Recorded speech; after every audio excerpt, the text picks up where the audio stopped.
আসসালামু আলাইকুম সুপ্রিয় ভিউয়ার্স। এই মুহূর্তে আপনারা যাকে ছবিতে দেখতে পাচ্ছেন তিনি হচ্ছেন সইফুল আলী, একজন সিএনজি চালক। পিতা মুসলিম আলী, গ্রাম কুনিপাড়া। সোমবার বিকালে 2 ঘটিকার দিকে তিনি বাড়ি থেকে বের হন কাজের উদ্দেশ্যে। তারপর থেকে ওনাকে আর পাওয়া যাচ্ছে না। সন্ধ্যার পর থেকে ওনার মোবাইলে কল দিলে মোবাইল ফোন বন্ধ পাওয়া যাচ্ছে। তো এখন পর্যন্ত ওনার কোনো খবর না পাওয়ায় ওনার আত্মীয় স্বজনরা ওনাকে খোঁজাখুঁজি করছেন অনেক। আত্মীয় স্বজনের বাসা বাড়ি থেকে শুরু করে সব জায়গায় করে খোঁজা শেষ। তো ওনার ছোট ভাই আমার কাছে আসছে, এসে বলছে যে ভাই একটা ভিডিও করেন, ওনার নিখোঁজ সংবাদের জন্য যদি কেউ বা কারো চোখে পড়ে তাহলে হয়তো ওনাকে পাওয়া সহজ হবে।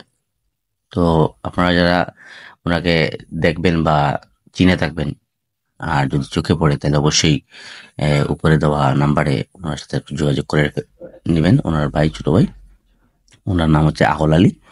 তো মানবতার স্বার্থে এই পোস্টটি আপনারা শেয়ার করে দিবেন আশা করছি। ধন্যবাদ সবাইকে।